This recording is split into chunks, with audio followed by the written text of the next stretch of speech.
안녕하세요. 오늘은 HSL 파트너스 대표이시자 유튜브 채널 IT의 신을 운영하고 계신 이영수 대표님 모시고 말씀 들어보도록 하겠습니다. 네, 안녕하세요. 네, 안녕하십니까. 네, 보니까 주로 반도체 쪽이나 AI 쪽 관련해서 많이 말씀을 해주시고 계시더라고요. 그래서 오늘 이제 인트로로 처음 얘기를 시작하는데 어쩔 수 없이 엔비디아 얘기를 좀 해야 될 것 같고, 엔비디아가 촉발시킨 AI 열풍, 어떤 분들은 지금 너무 좀 과도하게 앞서가고 있다, 어떤 분들은 AI 산업이라는 게 이제 막 진입 초기이기 때문에 이런 현상들은 과열이 아니다라고 말씀을 하시는데, 거기에 대해서 이제 먼저 간단하게 이제 대표님 그 의견 듣고 또 추가 질문 이어가도록 하겠습니다. 네. 네, 이제 지금 투자하시는 분들 보면 인생에서 몇 번의 테크 혁명을 겪으셨을 것 같아요. 이제 월드와이드웹, 인터넷 혁명 90년대 말 겪으셨을 거고, 그리고 지난 10년 동안 이제 스마트폰, 모바일 혁명 겪으셨을 텐데요. 아마 여러분들의 인생에서 가장 큰 테크 혁명이 아마 AI 혁명이 아닐까 생각을 하고 있고, 이거는 비단 제 의견이 아니라 주요 빅테크들의 구루 분들이 이야기를 하시는 거고요. 그래서 이번 사이클은 굉장히 큰 테크 사이클입니다. 그런데 중요한 거는 산업으로는 보면 이제 이런 빅 사이클은 보통 10년 동안 인프라가 만들어져 가는 과정이거든요. 네. 근데 이제 투자의 사이클로 보면 그게 보통은 한 중반 정도 지나면 이때부터는 재미가 없어요. 투자 관점에서 보면. 스마트폰도 보면 2010년대부터 본격화됐지만 2014년, 15년부터는 그 뒤로는 재미가 없었거든요. 네. 네, 그래서 지금은 AI 혁명의 초입이고요. 그래서 지금 벌써 한 1년 6개월, 2년 정도가 지났다고 볼 수 있는데, 앞으로 2, 3년 동안에는 이제 투자의 기회는 굉장히 많다고 볼 수 있는 건데, 근데 그 사이에 산업도 계속 꾸준히 성장하지만, 이게 시장이라는 거는 개와 주인으로 많이 비유를 하지만, 앙드레 코스톨라니가 이야기했지만, 이게 과열될 수도 있고요, 과소평가될 수도 있습니다. 그래서 그때마다 이제 어떻게 보면 과대평가 됐을 때는 조심하시고, 과소평가 됐을 때는 용기를 내는 게 우리 투자자들의 어떤 관점이 아닌가 생각하고요. 최근에는 이제 그런 부분에서 좀 AI 쪽에서 약간 거품이 좀 과도하게 있었다고 생각 드는데, 그게 저는 맥주 거품처럼 예쁘게 좀 걷어졌다고 생각해요. 네. 과거의 그 기술주 거품 때하고는 좀 어떤 차이가 있다고 보시나요? 굉장히 저는 이제 정확하게 제가 기억하는 거는 모바일 혁명이거든요. 제가 이제 그때는 사회생활 시작하고 있었고, 이제 기자로서 이제 산업 분석을 하고 있었기 때문에 좀 직접적으로 비교가 되는데, 그때 한 3, 4년 동안 진행되는 발전 속도가 요즘에는 1년 이내 굉장히 빠른 속도로 압축되는 느낌이 납니다. 그리고 그때보다 훨씬 많은 정보 유통 이런 것들이 많아지고 있고요. 유튜브를 통해서 그때보다 훨씬 투자자들이 또 많은 정보를 얻고 있어요. 그리고 투자자들의 전반적인 지적 수준도 굉장히 많이 높아졌고요. 그런 부분들이 좀 다른 것 같습니다. 네, 알겠습니다. AI 슈퍼 사이클이 이제 막 시작하는 단계라고 보면, 그럼 이제 주요 기술이나 응용 분야 중에서 어느 쪽 관심 있게 보시는지, 물론 지금 반도체 쪽 많이 언급하고 계시는데, 반도체뿐만 아니라 또 다른 연관된 산업들도 뭐가 있는지도 되게 궁금하시는 분들이 많이 계실 것 같은데, 그 부분도 한번 좀 짚어주시죠. 이렇게 이제 혁명이라고 하는 사이클에서 좀 어떻게 보면 투자하는 팁을 좀 드리자면요. 보통 초창기에는 보통 혁명이라고 하면 이게 준비된 혁명은 없죠. 혁명은 교통사고처럼 갑자기 오는 거거든요. 근데 급한 것부터 해결이 돼요. 그래서 우리는 투자자들 관점에서는 쇼티지, 공급 부족이라는 키워드만 따라다니시면 충분히 많은 기회를 낼 수가 있는데, 그거는 이제 책에서도 언급하시고 네네. 영상에서도 많이 언급하시더라고요. 네네, 맞습니다. 그래서 처음에는 인프라부터 세팅이 돼요. 그래서 예전에 월드와이드 웹 때도 처음에는 인프라가 세팅돼야 되니까 스위치나 라우터 같은 시스코 같은 회사들이 처음에 주목을 받았고요. 그렇죠. 그리고 그 뒤로는 이제 이게 퐁당퐁당 넘어오는 거죠. 나중에 디바이스까지 내려오는 사이클이라고 보시면 되는데, 지금도 AI라는 게 서버 클라우드 중심으로 진행이 된 거죠. 그렇죠. AI 혁명의 시작점은 보통 대다수의 전문가들은 2022년 11월로 보고 있습니다. 그때가 오픈 AI의 챗 GPT가 공개되는 시점인데, 그때부터 한 1년 6개월 동안은 거의 서버 클라우드 사이클이었고요. 그래서 엔비디아와 친구들이 거의 주식을 주도했다고 보시면 되고요. 네. 엔비디아가 있고, 미국에는 엔비디아가 있었고, 그리고 이제 일본에는 디스코라는 회사, 그 반도체 어드밴스드 패키징에서 핵심적인 역할을 하는 회사, 그리고 네덜란드의 베시라는 회사, 그리고 대만의 TSMC, 국내에서는 SK 하이닉스, 한미 반도체가 이제 주도했다고 보시면 되고요. 요게 이제 올 하반기에 이게 서버 클라우드에서 디바이스로 내려오느냐, 이게 굉장히 중요한 기점이었거든요. 그게 이제 온 디바이스 AI의 어떻게 보면 굉장히 중요한 시점이었는데 요게 당초보다는 좀 딜레이 된 것 그렇죠. 같습니다. 예. 기대보다는. 맞습니다. 그래서 이 시장은 결국 온 디바이스 AI보다는 기존에 있는 인프라에서 좀 더 버티컬하게 들어가는 흐름을 보이고 있습니다. 그래서 일단은 서버 그 부분에서 네네. 저 영상을 봤는데 네네. AI 인프라 관련해서 쭉 그 세부 산업 체인을 정리해 주신 영상이 있었는데 되게 인상 깊고 이 독자로서 볼 때 쏙쏙쏙 들어오더라고요. 그 네네. 부분도 이 자리에서 한번 좀 정리를 해주시면 감사하겠습니다. 네. 네, 그래서 이제 일단은 급한 것부터 채우니까요. 이제 그 동안에는 AI 가속기가 쇼티지였는데 네. 이제 AI 가속기가 어느 정도 이제 그 해갈이 됐잖아요. 블랙베리라는 게 나오면서 그러면서 이제 지금 중요해지는 게 서버 쪽하고 데이터 센터 쪽입니다. 그래서 그런 쪽에서는 최근에 이제 마블 테크놀로지나 이제 브로드컴 같은 회사들이 주목을 받고 있고요. 그리고 이제 데이터 센터가 이제 빅테크들이 이제는 엄청난 대규모로 투자를 하고 있죠. 그래서 뭐 액체, 그 리퀴드 쿨링 쪽에서 뭐 버티브 홀딩스 같은 회사들, 슈퍼 마이크로컴 같은 회사들이 좀 주목을 받았고요. 최근에 이제 뭐 데이터 센터가 미국에 이제 10개 중에 4개가 미국에 세워지고 있습니다. 그래서 전 세계 데이터 센터의 39%가 미국에 위치하고 있으니까. 특히나 AI 데이터 센터는 최첨단은 대부분 미국에 세워지는데 문제가 이 데이터 센터가 세워지니까 미국 내 전기 수요가 폭증하고 있어요. 네, 네, 맞습니다. 네, 그래서 전기 수요가 폭증하니까 그 관련 인프라 주들이 굉장히 많이 주목을 그렇죠. 받았고요. 네. 그래서 뭐 컨스텔레이션 에너지나 넥스트 에라 같은 회사들이 주목받았고, 그리고 이걸 또 이제 신재생 에너지로 일부 또 해야 되니까 뭐 퍼스트 솔라나 인페이즈 에너지 같은 회사들이 또 주목받았고, 여기서 또 이제 그 미국의 그리드망이 굉장히 어떻게 보면 낙후돼 있습니다. 그렇죠. 왜냐하면 네. 거의 뭐 미국에서는 전기 수요가 늘어본 적이 없거든요. 지난 20년 동안. 그러니까 그리드망이 몇십 년 전에 다 세팅된 거. 심한 데는 뭐 50년 전에 만들어진 그리드망 쓰고 있기 때문에 그런 쪽에서 뭔가 보완해 주려면 ESS, 에너지 저장 시스템 쪽이 필요하니까 플루언스 에너지 같은 회사들이 주목받고 있고요. 그리고 최근에 워낙 전기 수요가 폭증하다 보니까 미국이 원전을 다시 쓰려고 하고 있죠. 그래서 네. 3마일 섬이라는 데가 있는데 여기가 미국에서 사상 최악의 원전 사고가 터졌던 데거든요. 네. 그래서 원전이라고 하면 학을 뗄 거 아니에요. 그걸 2019년에 셧다운했던 원전을 다시 재가동하기로 했습니다. 그래서 그게 컨스텔레이션 에너지하고 마이크로소프트 데이터 센터 쪽으로 이제 그 SMR, 그래서 뉴스케일 파워 같은 회사들이 주목을 받고 있고요. 그리고 이제는 가속기 쪽에 뭔가 연산이 워낙 빨라지다 보니까 네. 이제는 서버 간의 통신에서 뭔가 병목을 줄이려는 노력들이 많이 필요해지고 있는데 요즘에 그렇죠. 그래서 통신 기술들이, 통신 인프라 기술들이 되게 관심을 받고 있는데요. 여기서는 기존의 그 어떤 통신 기술들은 반도체하고 반도체, 그리고 서버하고 서버, 데이터 센터와 데이터 센터 간에는 보통 구리 기반으로 통신이 일어나요. 네, 네. 보통 반도체는 이제 메탈 레이어라는 게 구리 기반이고, 그리고 이제 서버하고 서버도 동축 케이블로 통신을 많이 하는데, 이런 쪽에 이제는 옵티컬 파이버, 그래서 이제 광전 소자 기반으로 많이 바뀌고 있거든요. 근데 반도체라는 거는 기존의 전기 신호를 기반으로 다 작동을 하게 되겠는데, 이게 광으로 받아들일 수가 없잖아요. 네네. 중간에 이제 트랜시버라는 장치가 그 필요해지는데, 트랜시버가 그런 의미인가요? 네, 맞습니다. 광하고 전기를 이제 이렇게 바꿔주는, 스위칭해주는 네. 역할을 하는데, 그게 원래는 그냥 우리 기기 디바이스 모듈 자체에 있었는데요. 요게 이제 반도체 위로 올라야 됩니다. 그래서 우리가 흔히 이야기하는 어드밴스드 패키징에서 이제 트랜시버가 올라오는 거고요. 그게 이제 TSMC가 지금 주도하는 내년에 나오는 CPO라는 기술입니다. Co-Packaged Optics라고 하는 기술이고요. 최근에 이제 삼성도 iCube에다가 옵틱스를 올리는 iCube SO, iCube EO라는 이제 기술을 2027년에 양산하겠다라고 이야기하고 있거든요.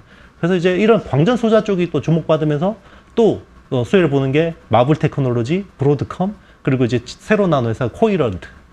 그리고 이제 이게 또 워낙 그 기존의 컨벤셔널 서버보다는 통신 장비 자체가 스펙이 굉장히 높고 비싼 걸 써야 돼요. 네. 기존의 그 어떤 통신 장비는 컨벤셔널 서버 같은 경우 100기가나 200기가급을 쓰거든요. 근데 호퍼, 지금 엔비디아가 내놓은 호퍼 기반은 400기가급을 쓰도록 권장하고 있습니다. 엔비디아가. 네. 이제 그런 쪽에 800기가도 나오고 그러던데. 네, 맞습니다. 이제는 800기가. 네. 이제 블랙엘 같은 경우 800기가까지 지원해주고요. 내년에는 아마 루빈 대비해서 아마 1600기가급이 나올 거고요.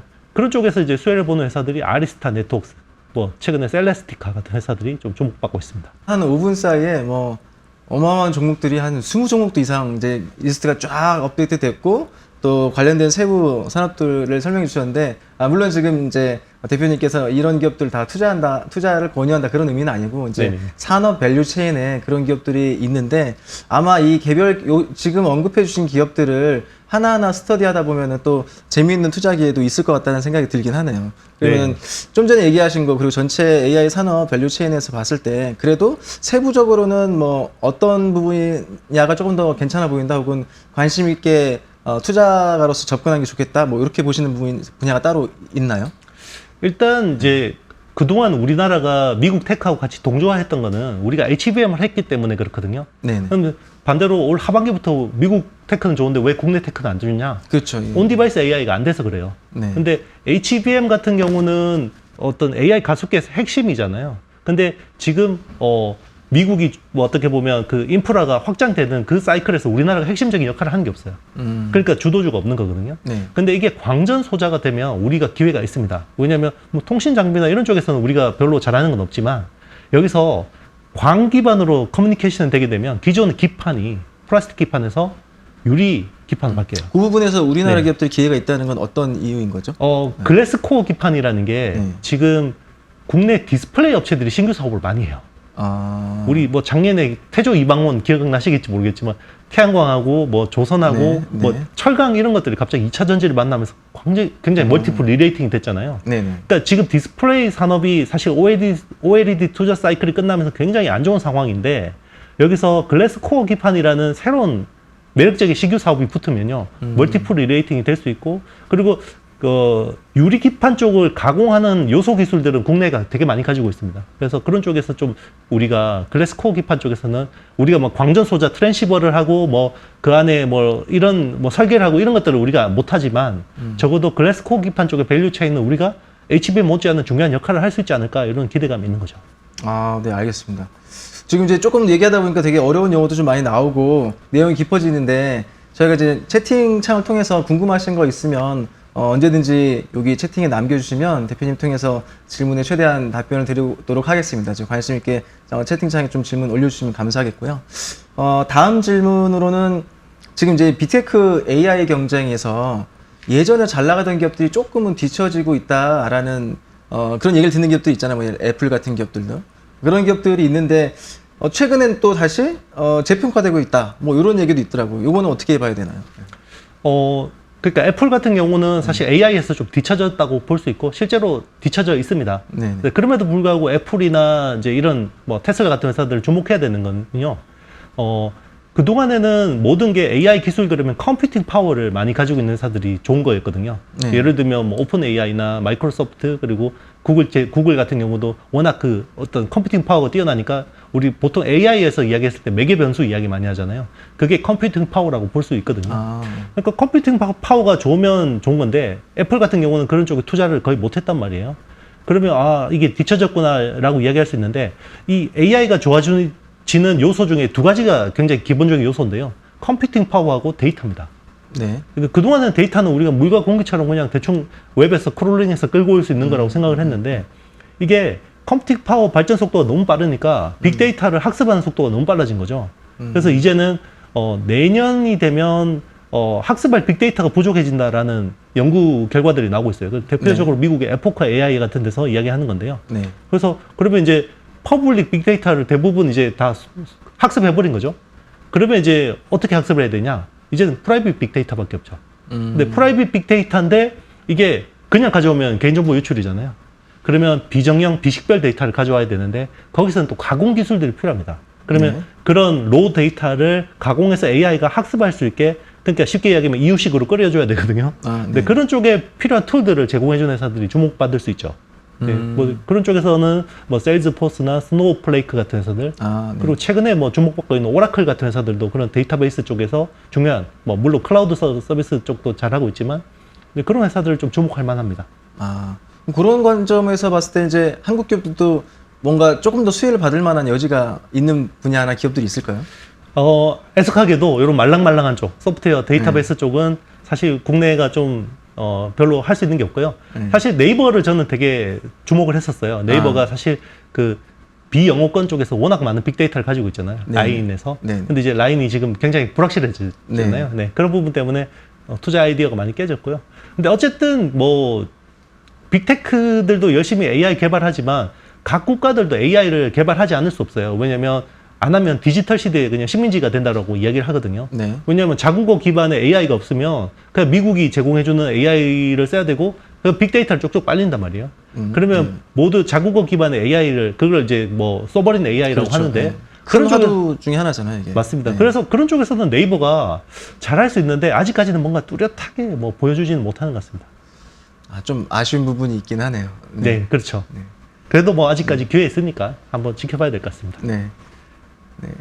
또 이제 AI 기술을 봤을 때 사람들이 계속해서 이제 서로 간에 이렇게 논란이 있는 게 AI 기술을 통해서 실질적으로 수익을 낼 수 있는 사람이 아직까지 많지 않다. 그래서 이제 거품이라는 말이 자꾸 나오는데 이런 말이 없어지기 위해서 해결해야 되는 그 주요한 과제는 뭐라고 보시는지요? 그러니까 이게 우리가 어떻게 보면 관성일 수 있어요. 이 시장에 계신 분들이. 우리 테크 혁명은 대부분 주도를 누가 했죠? 기업들이 했잖아요. 네. 근데 AI는 기업 주도가 상당 부분 맞습니다. 근데 기업만이 아니라는 거예요. 지금 AI를 주도하는 것은 정부입니다. 특히나 미국 정부. 미국 정부가 정부 차원에서 하는 거고요. 그리고 중국도 중국 정부 차원에서 하는 겁니다. 그동안에는 테크 혁명은요, 기업이 주도를 하고 정부는 지원해 줄 뿐이었어요. 그러니까 해외에 있는 것들을 연결해주고 뭔가 규제가 있으면 약간 치워주고 이런 역할 정도였는데요. 지금 AI 혁명은요, 정부가 플레이어입니다. 그런가요? 예, 왜 그러냐면요, AI라는 것 자체가 단순히 그냥 어떤 경제 차원이 아니라요, 이게 군사에 적용이 되면 국방 기술이 좋아지죠. AI가 무기 체계에 올라가면 얼마나 효율적인지 지금 러시아 우크라이나 전쟁, 가자 전쟁에서 보여주고 있잖아요. 네. 예, 그런 것들을 보여주고 있고요. 그리고 점점 더 생성형 AI가 경제 성장에서 미치는 영향이 커집니다. 그러니까 국가 패권하고 직결이 된다라는 거예요. 국가 경쟁력하고. 네. 그러니까 기업들한테 열심히 해라고 해서 던져 놓을 수 있는 게 아니에요. 그렇기 때문에 이거를 뭐 당장 돈이 됩니까? 돈이 안 되네, 안 합니다. 이게 아니라니까요. 그러니까 지금은 뭐 이건 매크로적인 이슈이긴 하지만 미국이 지금 이제 뭐 트럼프 체제가 되고 뭐 이 해리스가 되든 간에 미국이 계속해서 국채 발행을 늘릴 계획이고 발행한 그 국채를 기반으로 빅테크 쪽으로 계속해서 돈을 흘려줄 거예요. 그렇죠. 지원을 많이 하고 있죠, 지금. 그러면서 이제 빅테크들의 EPS를 꺾이게 두면 안 되거든요. 빅테크들의 EPS를 꺾이면 캐펙스를 줄일 거고, 그러면 AI 혁명에서 패권을 잡을 수 없다라는 생각을 하거든요.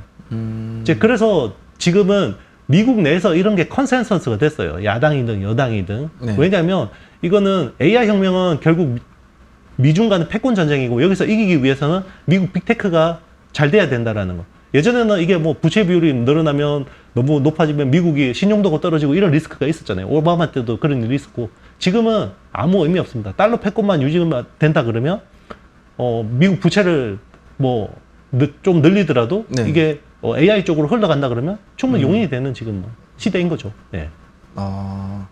이게 어떻게 보면 이제 국가까지 개입하다 보면 사실 정치적, 경제적 파워가 있는 국가에서 AI 혁명이 더 빠르게 나올 수 있다라는 거고, 후보가 될 만한 게 그러면 미국하고 중국 정도밖에 없을 수 있다라는 그런 좀 약간 걱정이 들기는 하네요. 맞습니다. 네. 그래서 사실 최근에 뭐 국내 투자자들이 미국 투자 이민 많이 가시는데, 이거 굉장히 합리적인 의사라고 생각합니다. 물론 이제 뭐 국내 시장이 안 좋아서 그런 부분도 있지만 결국 AI 혁명을 주도하는 건 미국이고요. 미국 빅테크입니다. 그럼 이제 거기서 우리가 예전에 뭐 모바일 혁명이나 인터넷 혁명처럼 다 같이 뭔가 나눠 먹는 구조가 아니고요. 1등이 다 먹는 구조예요. 그래서 winner takes it all이라고 하거든요. 그래서 지금 철저하게 선두 기업들 중심으로 뭔가 투자를 하는 게 빅테크 비싸죠. 네, 비쌉니다. 밸류에이션 비싼데요. 그런데 그거를 EPS 증가로 계속 상쇄하고 있잖아요. 그게 저는 적어도 내년에는 꺾일 가능성은 낮다고 생각합니다. 네. 이 채팅방에 보니까 요즘 AI 발전 속도가 너무 빠르니 무서워요라는 말도 있는데, 저도 대부분의 사람들이 좀 그런 걸 공포심을 갖는 분도 계실 것 같아요. 아니면 이 상황을 너무 재밌게 잘 즐기시는 분도 계시겠지만, 이런 의견도 있었고, 또 AI와 가장 긴밀한 건 달러일까요? 금일까요? 코인일까요? 혹시 뭐 이런 것에도 뭐 생각해 보신 적이 있으신가요? 뭐 AI는 결국 데이터가 돈이 되는 시대를 만들 거예요. 데이터가 돈이 되는 시대를 만들 거고, 그러면 이제 거기에 어떤 자산하고 직결되는지 한번 잘 고민해 보시면 좋을 것 같고요. 그러니까 지금 우리가 지금 AI 혁명에서 데이터의 가치를 사실 상대적으로 과소평가하고 있어요. 근데 이게 AI 혁명이 좀 더 뭔가 진전이 될수록 이제는 인프라에서 이제 데이터의 가치에 대해서 좀 더 주목하는, 시장이 주목하는 시점이 올 거라고 보고 있고요. 그게 여러분들한테는 또 한 번의 투자 기회가 될 거라고 생각합니다. 그럼 그거랑 연결해서 네. 지금 우리가 보고 있는 거는 AI 관련 인프라 슈퍼사이클에 네. 지나가고 있잖아요. 그럼 요게 지나가고 나서 AI는 그 다음 넥스트 스텝으로는 어떤 산업 단계로 갈 거라고 좀 생각하시나요? 일단 이제 어느 정도 급한 인프라들이 다 어느 정도 이제 구성이 되고 나면요. 네. 그 다음에는 결국 이 AI 모델이 결국 AGI를 향해서 가는 여정이잖아요. 네네. AGI라는 거는 모든 영역에서 사람을 뛰어넘는 초지능이라고 볼 수 있거든요. 네. 뭐 이 친구가 이제 착한 친구면 아이언맨의 자비스고요. 네. 이 친구가 나쁜 친구면 이제 터미네이터의 스카이넷이 되는 건데 뭐 이제 그까지는 굉장히 많은 시간이 필요할 거고 적어도 이게 뭔가 우리가 이야기하는 돈이 됩니까? 부가가치를 만들어낼 수 있습니까? 라는 걸 보여주려면 결국 AGI로 가야 되거든요. 그럼 그 AGI로 가기 위한 여정은 결국 컴퓨팅 파워와 빅데이터예요. 빅데이터를 계속해서 제너레이트 하는 기업들을 보셔야 되고요. 대표적으로 최근에 이제 메타 같은 회사들이 네. SNS 쪽에서 굉장히 많은 빅데이터를 그렇죠. 가지고 네. 있고 그리고 이제 레딧 같은 회사들도 네, 뭐 맞아요. 미국의 이제 어떤 그 커뮤니티 쪽인데 거기서 워낙 많은 또 양질의 빅데이터를 가지고 있다고 볼 수 있는 거고요. 그리고 계속해서 프라이빗 빅데이터를 계속해서 이제 만들어서 딱 가두고 이제 뭔가 가두리 양식장처럼 가지고 있는 회사가 이제 애플하고 테슬라라고 볼 수 있거든요. OS부터 반도체, 하드웨어 시스템, 소프트웨어 생태계까지 다 수직 계열화한 회사잖아요. 네네. 네, 그런 회사들이 좀 더 한번 바통을 이어받을 수 있지 않을까. 거기서 어떻게 보면 AGI의 가능성을 보여주면서 킬러 어플리케이션을 뭔가 보이는 가능성이 높지 않을까 생각합니다. 아, 그렇군요. 알겠습니다. 저희가 또 이제 이 채팅방에서 바로 질문을 받기도 하는데 저희가 이제 유명하신 외부 그 게스트가 오는 경우에는 따로 저희 유튜브 커뮤니티 게시판에도 여기 광고를 하고 좀 댓글로도 질문을 받고 있거든요. 그래서 댓글에 질문을 주신 분이 인올올님이라는 분이 AI 붐 흐름과 달리 한국 반도체 기업들이 조금 주가는 그렇게 좋지 않다라고 말씀하셨는데 미 대선 결과나 이런 것들이 이제 이런 정치 이슈가 끝나고 나서 어떤 새로운 흐름이 났을 때 한국 반도체 기업들은 조금 더 이렇게 회복하는 그런 가능성이 있을지에 대해서 궁금해하시는 분이 계시더라고요. 일단 이제 전제가 결국 온 디바이스 AI 쪽이 빨리 열려야 돼요. 한국 네. 쪽이 수혜를 받으려면? 네, 맞습니다. 네. 왜냐하면 반도체 수요라는 건 B2B 쪽은 지금 서버 클라우드 같은 이런 B2B 쪽이잖아요, 수요. 데이터 센터. 그럼 이제 뭐 메모리 기준으로 보면 한 40%가 넘는 수요가 B2B 데이터 센터에서 나오거든요. 네네. 그럼 나머지 60% 정도에는 B2C예요. 그래서 스마트폰이나 PC 같은 내구 소비재인데 경기가 안 좋잖아요. 그러니까 내구 소비재 소비를 안 하죠. 그럼 내구 소비재 소비를 하게 하려면 어떻게 해야 되죠? 이게 굉장히 좋은 제품이니까 내가 뭔가 바꿔야겠다라는 니즈가 생겨야 되죠. 네. 그럼 그 니즈가 결국은 온 디바이스 AI라는 서비스라고 생각하거든요. 근데 그런 쪽에서 뭔가 쓸만한 서비스가 나오지 않으면 그냥 내가 그냥 쓰던 폰, PC 그냥 계속 쓰지 뭐. 네. 네. 경기도 안 좋으니까. 그렇게 가는 겁니다. 근데 이게 너무 괜찮은 거죠. 그래서 나 저거 써보고 싶은데 그러면 기존 내가 가지고 있는 구형 기기로는 지원이 안 되네? 그럼 새로 사야 되는 거죠. 그런 게 필요한 거고요. 그리고 이제 제가 그 말씀드린 것처럼 HBM은 AI 가속기에서 핵심 부품이었어요. 그러니까 주인공은 엔비디아인데 네. 우리가 존재감 있는 조연은 됐던 거예요. 그래서 커플링 돼서 같이 1년 6개월 동안 사이클이 이어진 건데요. 온디바이스 AI나 다른 인프라 사이클에서 우리가 그런 존재감이 없습니다. 조연의 위치도 안 되는 거죠. 근데 제가 말씀드린 것처럼 글래스코어 기판, 광전 소자로 바뀌는 이 기술 사이클에서는 우리가 존재감 있는 조연이 다시 한번 될 가능성이 있어요. 네, 그러면 이제 글래스코어 기판을 우리가 얼마나 잘하는지 잘 보고 거기에 있는 관련된 밸류 체인들을 잘 공부한다 그러면 뭐 어떤 HBM에서 한미반도체 같은 회사가 나오지 말라는 법도 없죠. 네. 그럼 여기 관련된 기업들은 뭐 리스트업을 해보자면 어떤 것들이 있나요? 네, 뭐 이거는 절대 뭐 추천은 아니고요. 매수 매도의 관점이 아니라 그냥 이런 기업들이 있다라는 거고요. 스터디 관점에서. 네. 네. 그래서 뭐 이제 그 유리기판을 가공하는 기술이 되게 중요해요. 그래서 여기에 레이저를 쏴서 아주 미세한 구멍을 만들어서 이거를 이제 불산에다 녹여서 그 구멍을 뚫는 거거든요. 사실 HBM도 그 구멍을, 반도체 웨이퍼에 구멍을 뚫는 TSV, 스루 실리콘 비아라는 기술하고 요걸 붙이는 게 핵심이잖아요. 네네. 글래스코어 기판도 여기 구멍을 뚫는 게 굉장히 중요합니다. 그래서 거기에는 TSV보다는 좀 이제 수준이 낮은 TGV라는 기술이 필요합니다. 스루 글래스 비아라는 기술인데요. 그런 쪽에서는 이제 국내 필옵틱스라는 회사가 열심히 하고 있습니다. 네, 그래서 필옵틱스가 TGV 장비를 SKC 앱솔릭스 쪽으로 이제 공급을 하고요. 그리고 이제 이걸 또 유리를 검사를 열심히 해야겠죠. 이걸 이제 3D를 검사해야 됩니다. 3D AOI 검사. 그런 쪽에서는 HB 테크놀로지가 이제 삼성 전기 쪽으로 어떻게 보면 협력할 가능성이 높고요. 그리고 이제 이런 여러 가지 케미칼류들이 많이 필요한데 그런 쪽에서는 YC캠이라는 회사가 있습니다. 약간 조금 작은 기업들이지만 엣지 있는 기업들도 좀 소개를 해주셨습니다. 이렇게. 네네. 네, 오늘 준비한 대화 내용은 이 정도인 것 같고요. 오늘 짧은 시간이었지만 뭐 미국 그리고 한국까지 포함해서 다양한 그 AI 관련된 산업 밸류 체인부터 미래 전망 그리고 개별 종목까지 많은 얘기를 들은 것 같습니다. 자, 오늘 준비한 얘기는 여기까지고 오늘 시간은 이것으로 마치도록 하겠습니다. 감사합니다.